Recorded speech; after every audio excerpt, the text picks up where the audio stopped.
night. I'm thankful that you made your plans to worship here at Coleman with us this Wednesday night. I want to first start off by thanking Mike and Mark. They're always my backup. Every Wednesday I'm kind of nervous about getting here. I get stranded places and can't get away, and it leaves me a little uncomfortable. So I trust those guys to fill in for me, and I appreciate that. And Kaysen too, Mike and Kaysen were going to cover for me tonight, I believe, and I do truly appreciate this. This is a sermon that I had put together before our meeting, and it tied in with a sermon I gave directly before that about pride. And I got sick, and I believe Mark covered for me. And so we're going to go over that this evening. We talked about pride being the center of all sin, all stemming from pride. Before we get into our study tonight, I hope you're not sitting there thinking of a continuation of sin, how depressing this is, and that's all I talk about. I've been somewhat instructed to share these topics on sin. They're not easy. It's not easy for me to stand up here and pretend that I don't have this same problem, and I certainly don't want to present it in that way tonight, that this is focused on you and I'm exempt. And so hopefully tonight you give me grace, and I will choose my words wisely and include myself in my talk. It's really easy to talk about the goodness of God and peace, joy, and His love, His kindness, His grace, all those things. And we love talking about those things, and I think we need to talk about those things. But we also need to talk about sin and the reality of it as humans, that sin is in our life. And it's a constant battle between the spirit and the flesh, and we are constantly at war. And if we do not wage war, the battle will be lost for sure. If I was going to title this lesson tonight, I would title it, No Not One.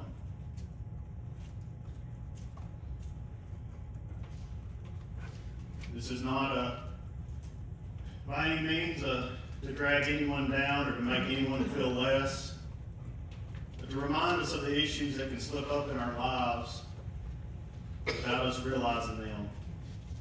And I pray that tonight you leave here encouraged to fight the good fight and to endure and to overcome sin, brothers and sisters. Self-righteousness today is a problem, and it's a problem in the church. We have seen it in brothers and sisters, we've seen it in ourselves, and we've seen it with evangelists, we've seen it with teachers and leadership.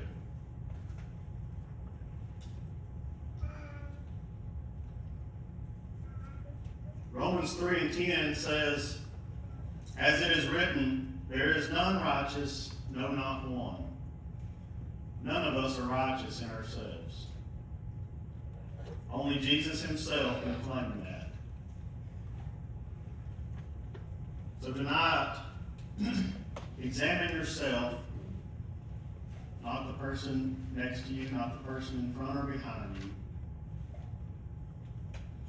but truly examine your heart, as I will do the same.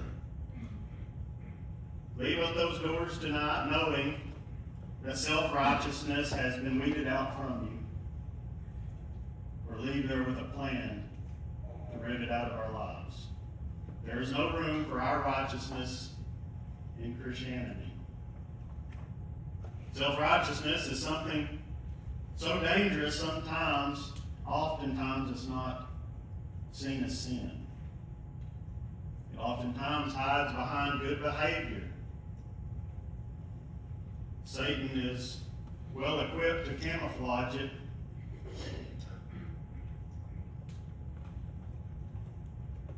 Many times, people that have a self-righteous act are doing righteous things. They're working in the kingdom. They're doing godly things.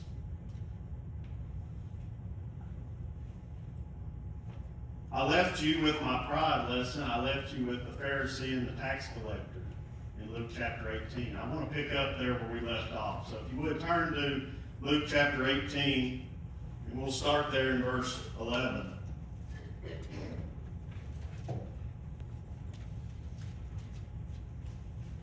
Luke 18 and verse 11.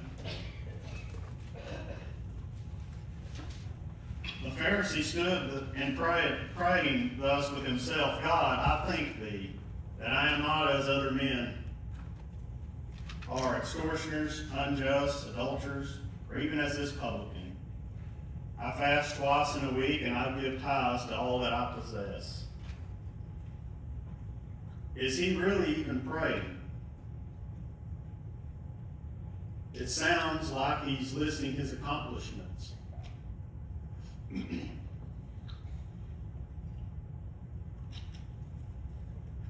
He starts off by saying, I'm thankful I'm not as other men are. By saying that, he lifts himself up above others. He continues on to say, I fast. Not only once, but twice a week. And I give. I give so much, I give up so much of all my possessions.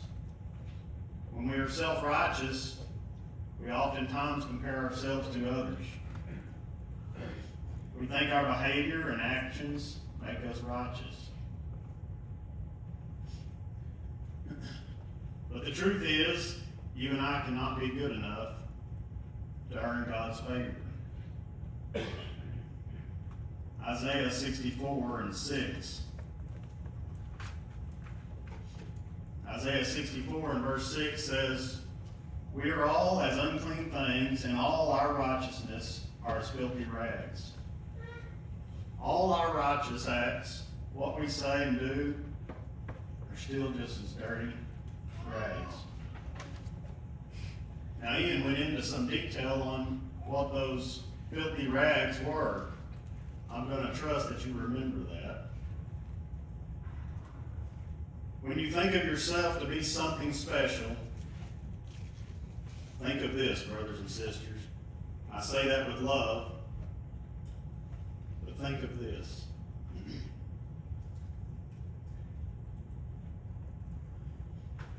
Self-righteousness stems from pride. The Pharisee said, I thank you. I am not like other men. He is above and better than others. Our own righteousness lifts us up and looks down on others.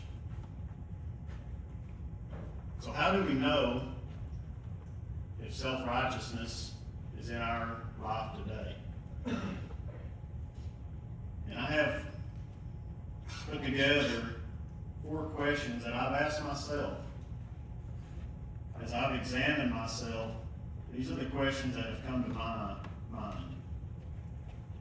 And I want you to ask yourself these same questions as we go through here. Are you quick to judge another?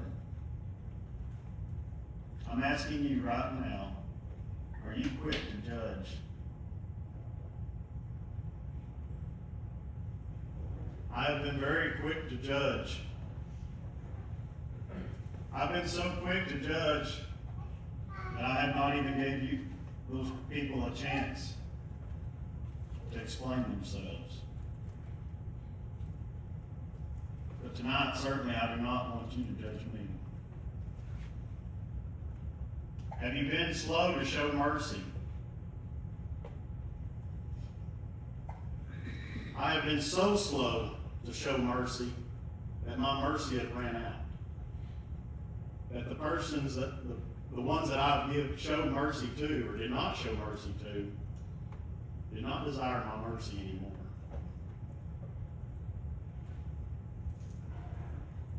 most certainly want you to give me your mercy tonight. And more than that, I want God to be merciful of me as well. Number 3, do you criticize other failures? Many times I have. Many times. But I plead with you tonight, do not be critical of each other's failures.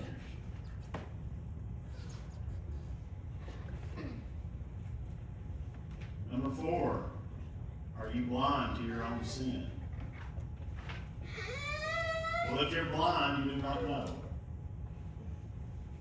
So what you need to do is self-examine yourself. Focus within. Most definitely I have been blindfolded. And I've spent most of my life examining others' sin and thinking how awful they are and how awful the things they've done. And I put mine to the side. Do not be blind to your own sin. Do not minimize your sin in your life and put it in a corner in your mind and push it to the side and tell yourself, convince yourself that it's not really sin.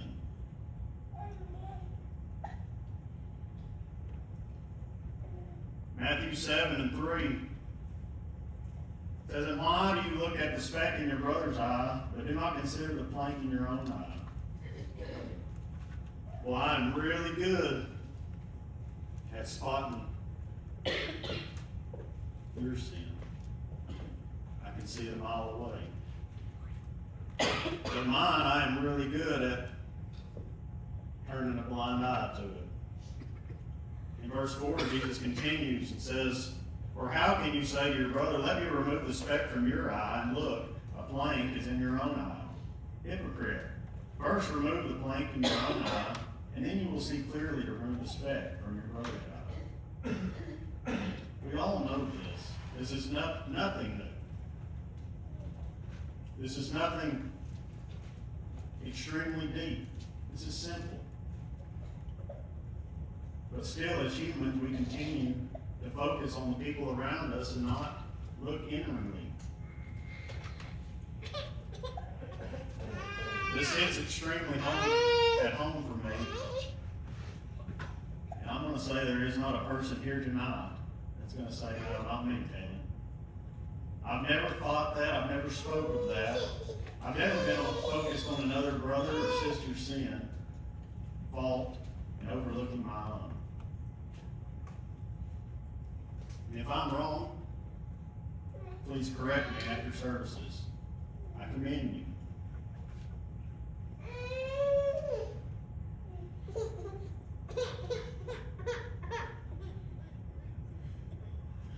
Turning back over there to Luke chapter 18, going back up to verse 9. Before he starts this parable, he spakes this parable unto a certain which trusted in themselves that were righteous and despised others. They despised others. Do you despise others? Well, we would say, of course not. Of course we do not despise others. But what come to my mind was, what would the Pharisee say if he was asked that question? Would he answer that question the same as we are right now? I believe he would.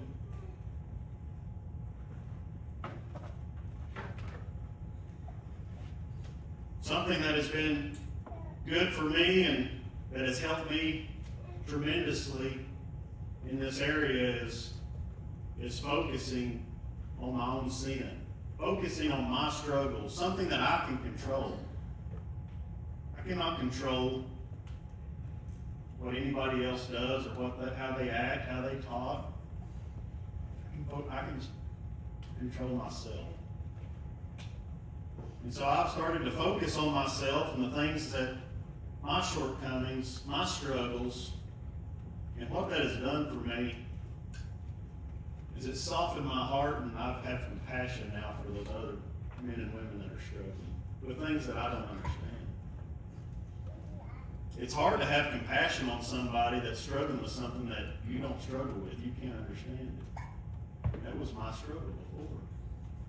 I don't understand why they have a problem with that. It's simple. Brothers and sisters, it's not always so simple. And what it's allowed me to do is to have compassion on them. And I beg you tonight to have compassion with one another. Remember Romans 3:10, there is none righteous, no, not one. So I ask you tonight, do you think Brother Don Willingham is a righteous man? It says no, not one.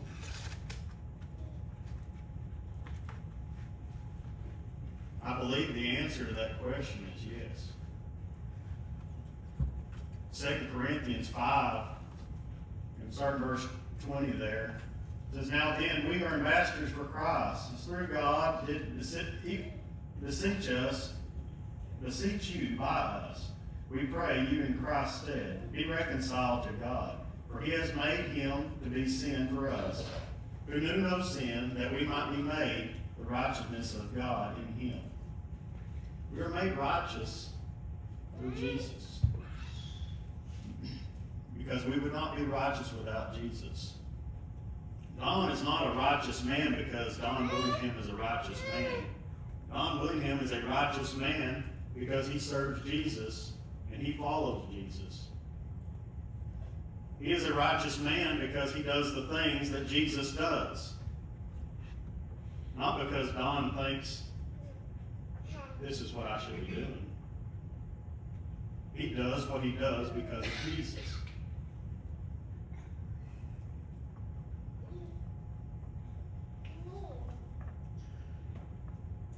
We as Christians can say righteous things.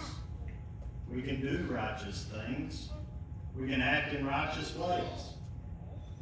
Only because Jesus has taught us how to do that. How to act in his likeness. As Christians, we still have a choice. Whether we act in a righteous manner like Jesus, how he's taught us, or we choose to act in the manner of man, which we can prove over and over as anything but righteous. Righteousness is not our behavior. Children know where and who to behave around. I believe righteousness is having a heart for Jesus and living for him. Making those decisions because Jesus is our King and he's who we serve.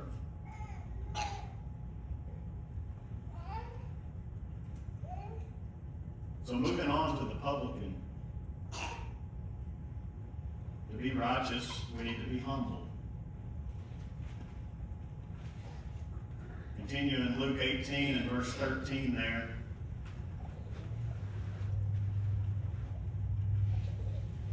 And the publican, standing afar off, would not even lift so much as his eye to heaven, but smote upon his breast, saying, God, be merciful to me, a sinner. He would not even lift his eyes. God, be merciful to me, a sinner. No excuses, no comparison, just humility and repentance.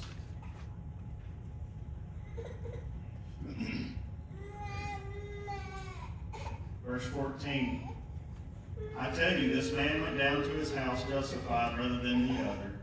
For everyone that exalteth himself shall be abased, and he that humbleth himself shall be exalted. The tax collector left justified. And whosoever exalteth himself will be humbled. So tonight, ask yourself these 4 questions. Number 1, do Do I compare myself to others to feel righteous? Do I compare myself to others to feel righteous? Do I struggle to admit when I'm wrong?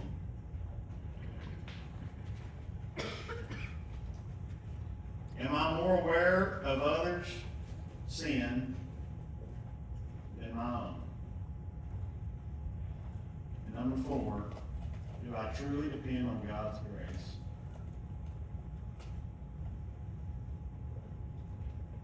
Two men went into the temple to pray.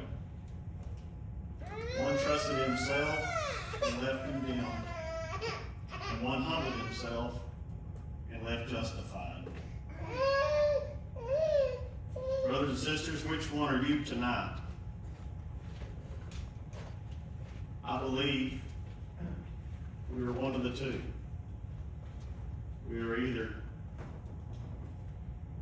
serving God or serving ourselves, and self-righteousness is serving ourselves. Which one are you tonight? That's all I have to say.